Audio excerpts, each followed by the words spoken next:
Gracias por continuar con nosotros en la mañana de este jueves 20 de marzo, cuando ya son las 8:34 de la mañana, y como lo dijimos al principio, ya estamos en primavera, y vamos a hablar de política nacional e internacional, y para ello ya está con nosotros alguien del equipo SWAT de Alicia Ortega, Se la robamos. la politóloga Rosario Espinal. Muchísimas gracias, Rosario, por estar con nosotros y por acudir cada vez que necesitamos de usted. Buenos días. Buenos Un placer días. estar con ustedes. Sí, bueno, siguiendo con el tema que estábamos conversando cuando estábamos en la otra mesa, estábamos hablando del abuso que representa para los venezolanos y para cualquier inmigrante, porque eso pudieran hacérselo también a dominicanos inmigrantes en Estados Unidos de manera irregular, que sean atrapados, encarcelados y calificados como delincuentes sin hacer muchas averiguaciones. Y exhibidos. Exactamente, y enviados a cárceles del Salvador. Entonces, no sé, pero decíamos allá cuando conversábamos de eso, que los países de América Latina deberían protestar porque cualquier latinoamericano en condiciones irregulares podría ser pasible de ese trato reñido con todo el orden internacional y de los derechos fundamentales. Lamentablemente, los países latinoamericanos no van a protestar. En general, puede protestar uno que otro, sobre todo alguno que está ya en conflicto con Estados Unidos, pero el resto no lo va a hacer. Y no lo va a hacer por varias razones. ¿Tienen miedo? Primero, porque tienen miedo. Las economías de América Latina, muchas de las economías de América Latina dependen en gran medida de Estados Unidos, caso República Dominicana. La República Dominicana depende casi 100% del comercio con Estados Unidos, del turismo de Estados Unidos, las remesas de Estados Unidos. Entonces, con un presidente Trump que es muy vengativo y que con el que se le cogió se embromó, entonces es muy difícil que los países latinoamericanos reaccionen por ese, digamos, miedo a una represalia. Pero también hay otro factor. Muchos latinoamericanos quieren eso. Muchos latinoamericanos tienen esa idea de mano dura, de que sí, que acaben con la delincuencia, de que eso está muy bien, aplauden a Bukele. Entonces, hace un tiempecito yo escribí un artículo, mucha gente quiere ver sangre, y entonces puse entre paréntesis después de eso, la de otros. Exacto. O sea, ese sentimiento de tú querer ver que maltraten al otro, no a ti, sino al otro, al que tú has decidido que es el malo de la película. Bueno, claro, hay delincuentes. Yo no voy a decir que no hay delincuentes. Ahora, el énfasis en que delincuente es el inmigrante o que el delincuente es el inmigrante latinoamericano, o sea, el perfil, el definir un perfil de delincuente es sumamente problemático porque no es solamente que se lo pueden hacer a los latinos de otros países, sino también que a los que no son delincuentes y nunca han hecho nada malo, el perfil te afecta. O sea, si definen a los latinos como delincuentes, narcotraficantes, criminales, violadores, etcétera, pues muchos latinos que no son la inmensa mayoría, nada de esas cosas, reciben el estigma social. Entonces, utilizar esos términos peyorativos y esas acusaciones contra personas de un grupo tiende a generalizarse el estigma de los latinos no sirven, los latinos son unos delincuentes, y eso en una sociedad genera mucho desconcierto. Lamentablemente, en América Latina y entre los latinos en Estados Unidos, hay también ese problema de que muchos quieren ver sangre, pero la de otros. Entonces, parte de esto es el espectáculo. O sea, lo que Trump está haciendo, lo que hace Bukele, es parte del espectáculo de la política, donde se supone que ellos cogen a los malos porque ellos son los buenos. O sea, son los líderes que se presentan como que están resolviéndole los problemas a la gente, Sí, sí. que son los buenos. Entonces la gente valora eso. ¿Y a quién van a agarrar? A los que ellos definan como malos. En los que ellos definen como malos, claro que debe haber algunos delincuentes, pero puede ser que hayan otros que no sean delincuentes. Entonces, además, es la forma dura en que lo hacen.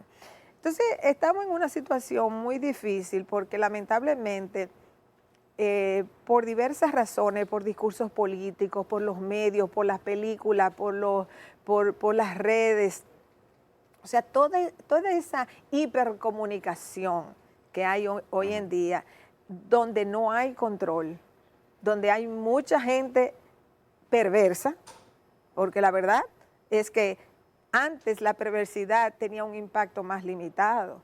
Ahora la perversidad de cada quien puede multiplicarse muchísimo y no hay casi forma de controlar eso. O sea, siempre hemos tenido políticos horribles, autoritarios, dictadores. Eso siempre ha existido en la humanidad y se ha luchado para no tenerlo, se ha luchado muchísimo. Pero hoy en día las redes le han abierto los canales a cualquier pichón de dictador que está sentado en su casa haciendo videos de todo tipo y promoviendo ideas de todo tipo. Entonces vivimos en un mundo muy complejo donde la multiplicidad de mensajes, muchos de ellos negativos y sin control, está creando una sociedad, digamos, de una piel, digamos, muy dura, donde atacar al otro se convierte en un objetivo de vida, porque yo soy mejor que tú. Y la gente, lamentablemente, muchas veces busca eso. ¿Cómo yo me defino mejor que aquel, que aquel, que aquel? O sea, es una especie de competencia. Y es más sencillo también, porque usando una noción o un concepto bastante claro, con pocos grises y con palabras clave, o sea, terrorista, perverso, es mucho más fácil de entender para alguien que analizar implicaciones, por ejemplo, de la migración. Lo que especificaba sobre los estereotipos, es difícil que en Estados Unidos, en estos días, cuando vean a un venezolano, no asocien con Tren de Aragua. Por ejemplo, entonces ese concepto, Tren de Aragua, se repite, y de repente eso engloba a una colectividad. Pero incluso, claro, fíjate, los mismos venezolanos, para diferenciarse de esa categorización de que son miembros del Tren de Aragua, los mismos venezolanos van a decir, ay, sí, que se lo lleven, porque nos están dañando a nosotros. Sí, entonces correcto. Tú creas, yo no soy igual. Exacto, tú creas un conflicto incluso dentro del mismo grupo, porque los venezolanos no van a defender eso. O sea, volviendo a la pregunta tuya, sí. O sea, los venezolanos van a decir, sí, que se lo lleven, nosotros no queremos que esa gente existan aquí porque nos daña a nosotros. O el dominicano, o el mexicano, o el centroamericano, lo que fuera. Entonces dice, no, nosotros no queremos estos criminales, que se los lleven. Entonces tú creas un conflicto interno dentro del mismo grupo, sin que esa gente tenga capacidad de reflexionar sobre lo que es eso. Y que quede claro, yo no estoy diciendo que no se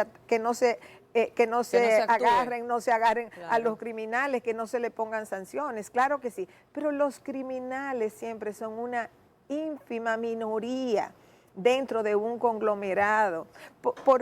Por ejemplo, si en República Dominicana existen 2.000 delincuentes, esto es un ejemplo simplemente, si existe 2.000 delincuentes pueden hacer estragos, pero 2.000 personas en una población de unos 11 millones y pico de personas es ínfimo. Claro.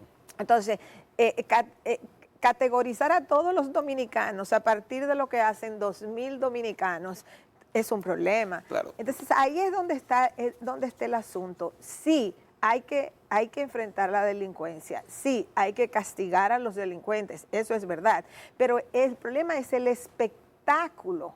Cuando tú montas un espectáculo, en realidad tú no terminas resolviendo el problema muchas veces, pero además generalizas el problema para que le salpique a muchísima gente. Claro, y este espectáculo y el uso de las palabras también es muy dañino. En el caso de Donald Trump, que además es un mentiroso profesional, es un mitómano, lleva 2 meses en el gobierno, justamente hoy se cumplen estos 2 meses.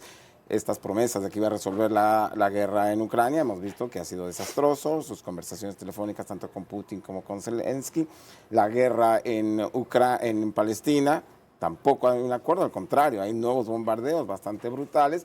Y por el otro lado, en el caso de los aranceles, por ejemplo, ha insistido que vienen más aranceles, En el caso de México, por ejemplo, milagrosamente Claudia Sheinbaum los ha sorteado, o porque quizás simplemente son amenazas y el propio Partido Republicano le dice a Donald Trump, esto es más dañino para Estados Unidos que para México, puede ser. Pero por el otro lado, Donald Trump ha insistido mucho y esto ha generado también, le ha dado fuerza a la oposición mexicana, que el gobierno mexicano está dirigido por narcotraficantes, dice Donald Trump, y está abarcando a todo un gobierno federal, al gobierno de Claudia Sheinbaum, le da pólvora a la oposición mexicana y sin embargo negocia abiertamente con Claudia Sheinbaum sobre el tema aranceles. Esto es muy contradictorio en el gobierno de Estados Unidos. Nadie se da cuenta de lo contradictorio, de lo mitómano del líder de la Casa Blanca. Claro que se dan cuenta. Lee los articulistas del New York Times y verás que sí, que hay, digamos que hay una élite que se da cuenta. ¿Y por qué digo élite? Porque muchas veces la gente común, digamos... Ganó con un voto popular. Sí, pero mira, ¿tú sabes cuánto ganó él? 1.5% de los votos por encima de Kamala Harris. Lo que quiero decir es que una cantidad de gente que votó por él. Si aquí gana un presidente por 1.5% estuviéramos más, contando los votos. estuviéramos contando los votos todavía. Entonces, sí, ganó el voto popular y se ha hecho mucha bulla porque los republicanos hacía mucho tiempo que no ganaban. Ellos no recordaban el voto popular. Entonces, por eso es que se le ha hecho tanta bulla. Ahora, Trump se abre todos los frentes. Su estrategia es abrirse todos los frentes. Miren, y eso no va a salir bien. No. O sea, eso se puede decir seguro. ¿Cuál es el problema? Frentes, aranceles. Él se ha peleado con todos los aliados de Estados Unidos. O sea, si tú te peleas con todos tus aliados y tú estás tratando de negociar con quienes supuestamente no han sido tus aliados nunca, excepto en la Segunda Guerra Mundial, entonces tú tienes un problema, porque una de las ventajas comparativas de Estados Unidos es tener dos vecinos, amigos y no belicosos, Canadá y México. A diferencia de Rusia, que está rodeada de enemigos que no quieren saber de los rusos, casi todos esos países que bordean Europa, Claro. O sea, con Rusia. Claro, que fueron víctimas, del bloque que eran soviético. parte de la Unión Soviética, fueron víctimas de eso. Todos esos países no quieren saber de Rusia. Tú tomas a China. Bueno, China tiene problemas con India, con Corea del Sur, con Japón. O sea, China está rodeada también de países, de Taiwán, que claman, ¿verdad? Reclaman territorio, pero Taiwán no quiere ser parte de China. O sea, que China está rodeada de países, digamos, entre comillas, enemigos.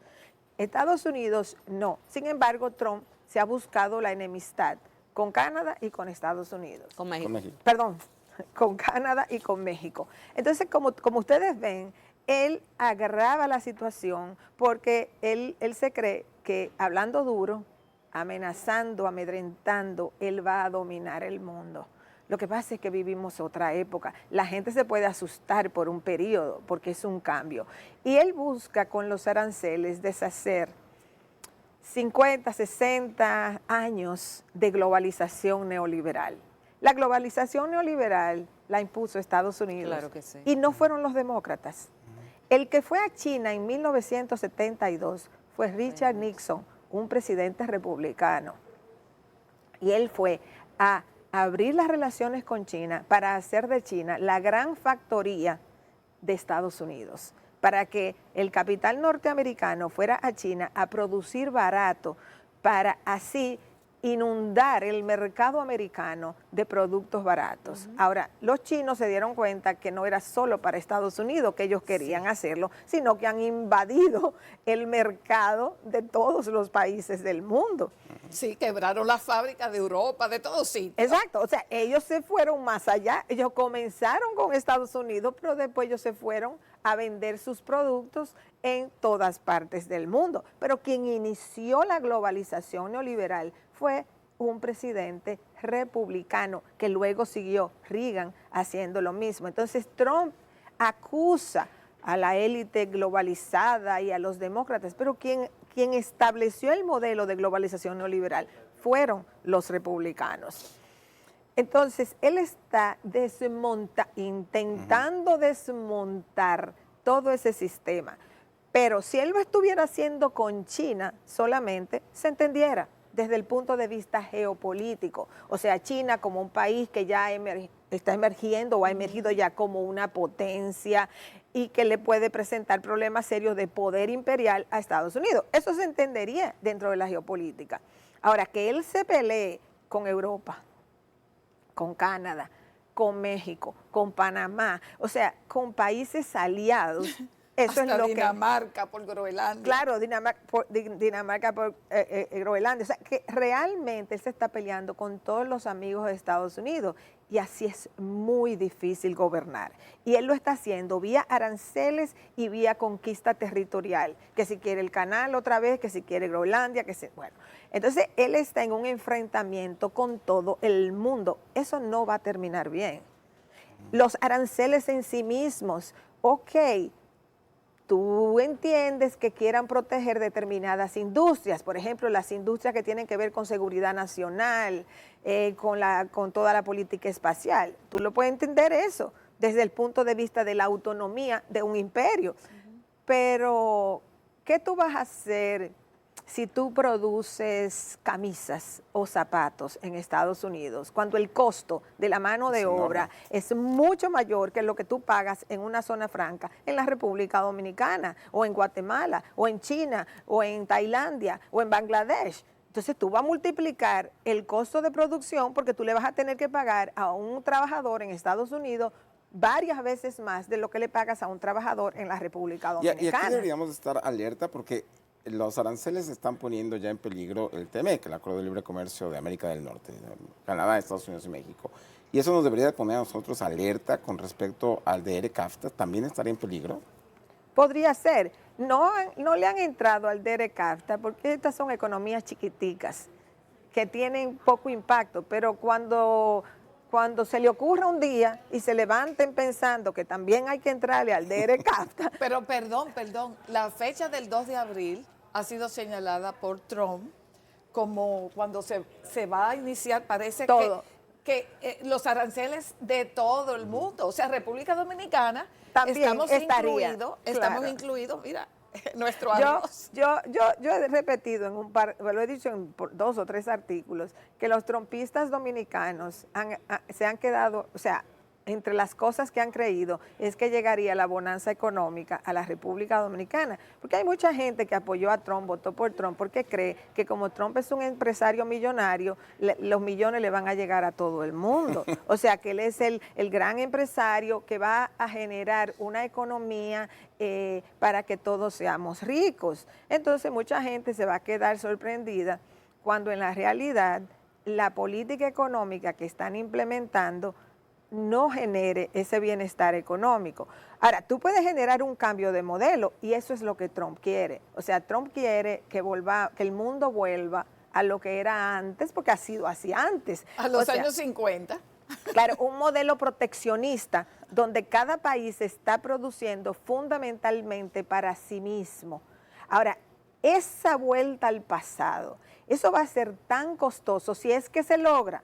Si es que no se crea un cortocircuito en el camino y no se hace y no se logra. Porque de la única manera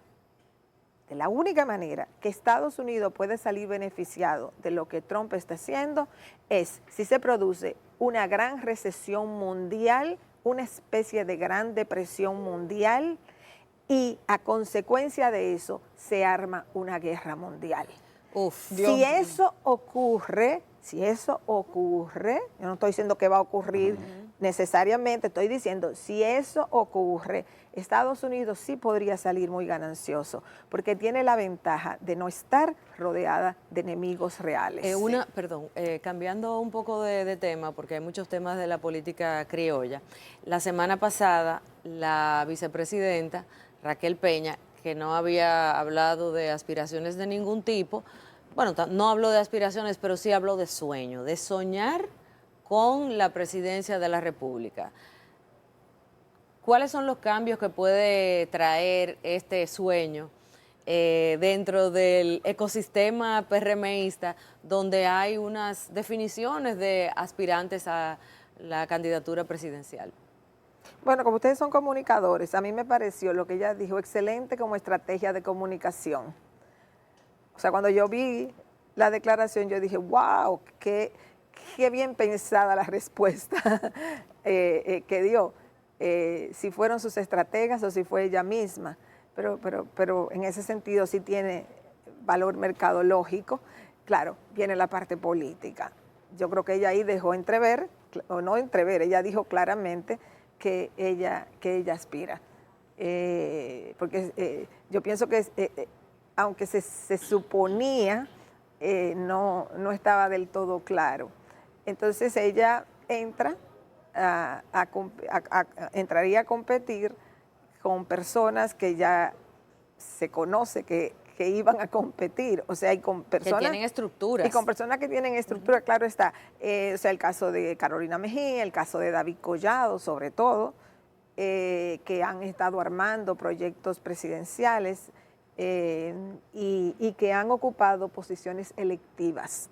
Eso es muy importante, porque una cosa es que te nombren ministro de tal cosa, lo que sea, pero la gente que ha participado en política electiva, o sea, David Collado fue alcalde, Carolina, también. Congresista primero, luego alcalde, Carolina Mejía, alcaldesa del Distrito Nacional, o sea, esa gente ha pasado.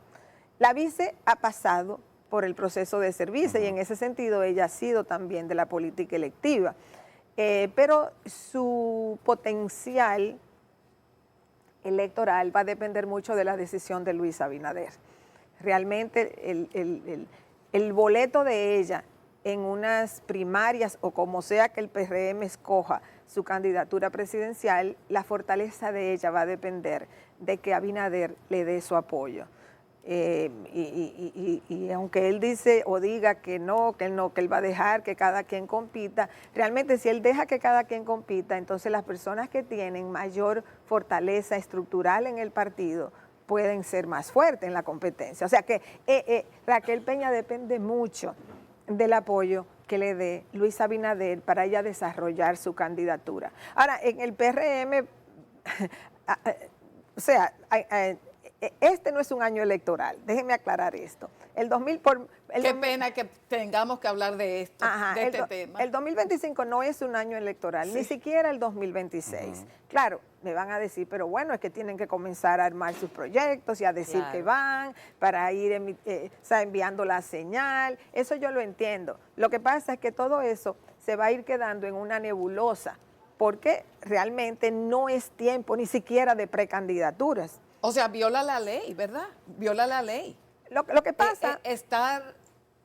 Mira, no es que viola la ley, porque tú no puedes por ley prohibirle a nadie que exprese el deseo de ser candidato. No, pero el activismo sí. Bueno, no, es que... pero no me refiero a la vicepresidenta, sino... En general. Sino en general a estas personas que están ocupando cargos públicos como el ministro de Turismo, como la alcaldesa, como el director de aduanas, como el director de INAPA, bueno, en fin. Y precisamente ya empezaron a circular incluso quiénes son los jefes de campaña o quiénes serían los jefes de campaña de cada uno de estos grupos. ¿En qué medida esto daña los intereses de que el gobierno haga un buen gobierno? Porque lo elegimos para que nos gobernara correctamente, eficientemente. Entonces, con todo este ruido que acarrean estos aprestos de campaña de estos funcionarios públicos, porque van a descuidar sus respectivas responsabilidades, o deberían esa gente renunciar ya. Bueno, tú has planteado dos cosas diferentes. Una es la parte legal y otra es la parte, digamos, logística de su funcionamiento en el Estado. Desde el punto de vista legal, no hay posibilidad de que una ley le prohíba a nadie expresar deseos de ser candidato. Lo que una ley puede hacer es decir, no se pueden hacer mítines públicos, no se pueden hacer caravanas públicas. Eso es lo más que una ley puede hacer. Pero, o sea, de organización de eventos en espacios públicos.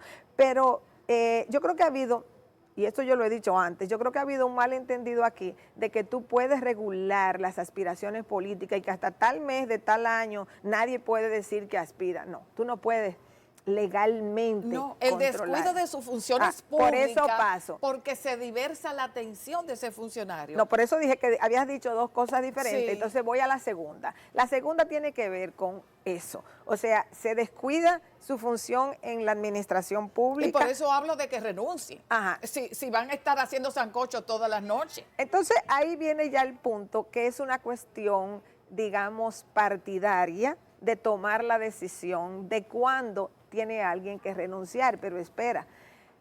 Tú puedes decir que el que es director de tal cosa que renuncie, pero tú no le puedes decir, por ejemplo, a una persona que tiene una función electiva que renuncie ahora cuando fue electa para ser alcalde, lo que sea, diputado, senador, qué sé yo. Tú no le puedes decir a esa persona que renuncie a un puesto electivo. Entonces, si tú no se lo puedes decir a una persona que ha sido electa a un puesto electivo, no le puedes decir al otro que tiene una posición administrativa que renuncie desde ya porque tiene aspiraciones. Entonces, eso es más complejo de lo que a veces uno quisiera que fueran las cosas. Yo lo que considero es que como partido, el PRM debe hacer un gran esfuerzo, y eso es una cuestión, vamos a decir, voluntaria casi, del partido mismo y de la dirección del partido, que el PRM hiciera el mayor esfuerzo para convencer a sus aspirantes de que lo que van a hacer temprano lo hagan, término organizativo y demás, de montar un equipo de apoyo, lo hagan de la manera más discreta posible. Eso es lo más que puede hacer el PRM, pero no es que uno tenga, no es que hayan mecanismos legales para tú obligar a nadie a dejar un puesto. Y si el presidente le dice a los administrativos renuncien, ¿y qué va a hacer con los que tienen un puesto electivo? Entonces eso Sí, tiene muchos sí. bemoles. Claro. Eso es lo que yo quiero plantear. Al PRM, por otro lado, no le conviene que hayan tantos aspirantes, porque eso envía una señal de descontrol. Esto pueden decirme, pero eso es antidemocrático porque todo el que quiera que aspire. Bueno, todo el que quiera que aspire, si todo el que quiera aspira, medio país estuviera aspirando. Entonces el asunto no es de que todo el que quiera que aspire, sino que los partidos también tienen que tener cierta capacidad de organizar su casa para que no se le desborde la cantidad de gente con aspiraciones. Yo creo que, por ejemplo, una de las razones por la que Abinader nombró en educación a Luis Miguel de Camps y en obras públicas a Eduardo Estrella fue porque ninguno pueden ser aspirantes del PRM, porque no son del PRM. Y como esos ministerios tienden a desarrollar las expectativas de candidaturas presidenciales porque manejan dinero, hay gente en torno a esos ministerios con muchos recursos. Yo me imagino que Abinader hizo eso para decir, déjame no poner aquí a nadie del PRM que se crea que porque está ahí ya puede montar una candidatura presidencial. Esa es una suposición mía. Pero si fue esa, me pareció adecuada, porque así contiene un poco más la cantidad de aspirantes. Pero, de todas maneras, la política electoral entretiene mucho. Todos los partidos están en eso. Todos. Sí, porque, por ejemplo, ya... Mira la Fuerza del Pueblo, Y por el- ejemplo, que anda con lo PLD de... Y el PLD también, Claro. que Francisco Habló de Javier sus va a aspirantes. presentar sus aspiraciones. O sea, la política electoral entretiene mucho en este país y este es un país muy clientelista y todo el que está envuelto en política o tiene intereses con el Estado se va posicionando contigo. Entonces, bueno, eso es inevitable, pero los partidos deben hacer un esfuerzo porque no estamos en año electoral. Además, estamos en una situación que aunque no es de crisis en este momento, sí hay una situación difícil para el país. Tú puedes usar la política electoral como entretenimiento, es verdad, pero también puedes generar cansancio en la gente y también puede generar lo que tú decías de que la gente perciba que el gobierno está descuidando sus funciones. Yo creo que el gobierno tiene que cuidarse de no enviar la señal de que está descuidando sus funciones, porque el gobierno no tiene mucho espacio para maniobrar. ¿Por qué? Porque sus recursos están atados. O sea, aquí lo que el gobierno recoge es para pagar intereses de la deuda, para pagar servicios básicos que la mayoría no funcionan bien, para pagar sueldos en el Estado, sueldos y pensiones en el Estado, y ya no queda mucho más. Y con una tasa cambiaria Y ya no queda más. deslizándose. Entonces, ¿qué pasa? En el país no hay perspectiva de mayor crecimiento de lo que se ha estipulado. De hecho, la posibilidad es que lo que se estipuló de crecimiento no se dé, por la razón que estábamos hablando al principio del programa, porque hay una incertidumbre muy grande a nivel internacional y porque si en Estados Unidos se produjera, que no sabemos, una cierta recesión, eso tiene un impacto en la economía dominicana. Entonces, este es un momento para estar vigilante, muy vigilante de lo que está ocurriendo. Este es un momento para que el gobierno, sin mayores recursos, con los recursos que tiene, trate de hacer lo mejor posible su trabajo. En ese sentido, sí vale el llamado al gobierno: enfóquense, porque no hay mucho dinero, no hay perspectiva de mayor crecimiento, y si crecemos lo que se ha estipulado, estamos bien, pero tal vez puede ser menor que eso, y eso impacta mucho en la población, porque si el Estado no tiene mucho para invertir en obras de infraestructura, y si la economía no se dispara con un crecimiento inesperado, o ni siquiera sostiene el crecimiento estipulado, la gente va a sentirlo sea en política cambiaria, sea en precios, sea en falta de empleo, de alguna manera la gente lo siente. Entonces yo creo que el mundo está en un momento muy convulso económicamente en este momento. Y el país tiene que estar atento. Y el gobierno no le sobra el dinero, ni tiene dónde buscarlo, porque la gente aquí no aguanta impuestos.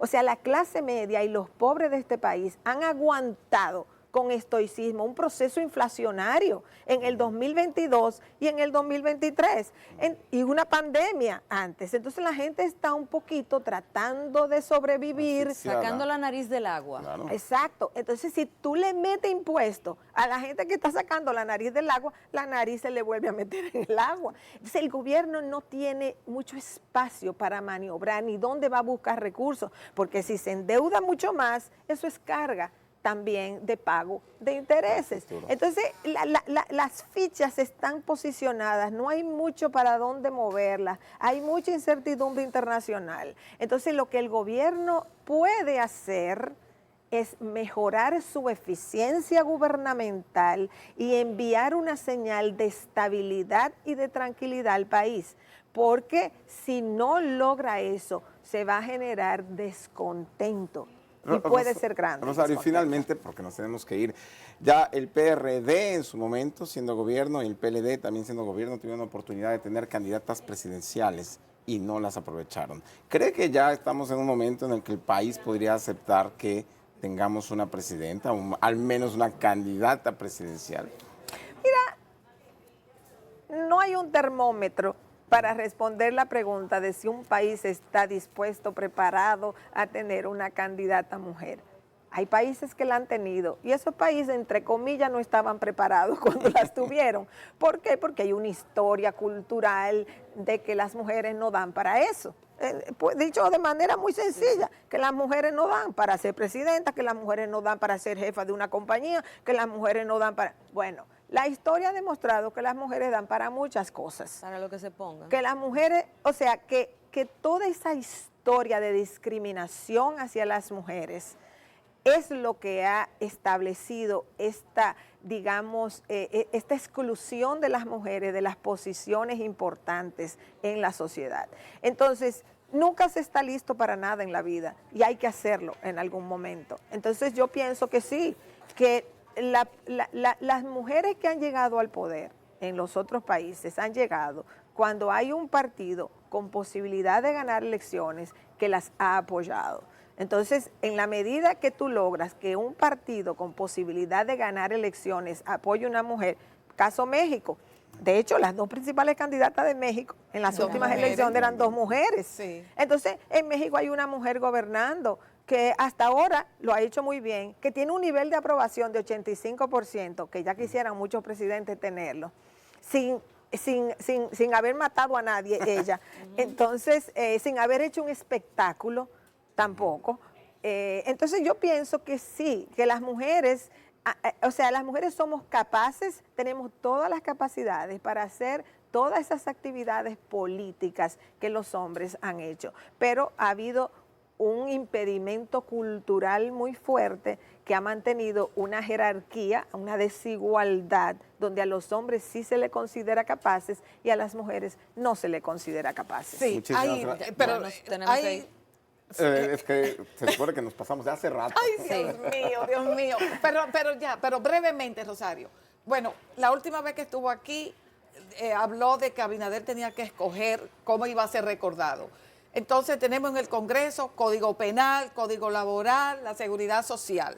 ¿El PRM y Abinader van a quedar recordados como los antiderechos o qué? Mira, ese código que está bailando otra vez, o que va a comenzar a bailar otra vez en el Congreso, ya esto es una historia de 20 años que llevamos, entra a bailar en el Congreso. El destino del Código Penal depende del presidente de la República, punto, así mismo que lo escuchen. Si Abinader quiere ser recordado como el presidente que aprobó un código antiderechos, pues que escoja. Si quiere ser recordado como un presidente que aprobó un código a favor de los derechos de quien sea que se esté discutiendo el derecho, por ejemplo, en el caso de las 3 causales, entonces Abinader tiene que escoger, porque el carnaval del Congreso es eso, un carnaval. Entonces, es el presidente de la República, que es el líder del partido que está en el poder, que al final tiene que decidir. Y no es diciendo que si el Congreso, que si libertad de conciencia, que si yo qué, no. Porque cuando mandan a aprobar un préstamo multimillonario, el presidente baja la línea y se lo aprueban. Cuando quieren cambiar la ley de la no sé cuánto, el presidente baja una línea y se lo aprueban. Sí, la Seguridad Social. Entonces, el Código Penal va a ser una decisión del presidente Luis Abinader. Lo demás en el Congreso, eso es un carnaval. Muchísimas gracias a Rosario Gracias, Espinal Rosario. por esta entrevista. Siempre quedan preguntas pendientes, pero esperamos tenerla nuevamente próximamente aquí con nosotros para analizar todos estos asuntos políticos y el panorama internacional. Nos vamos ahora con nuestra compañera Ana Paula González cuando son las 9 de la mañana con 11 minutos en el segundo boletín informativo de este jueves 20 de marzo.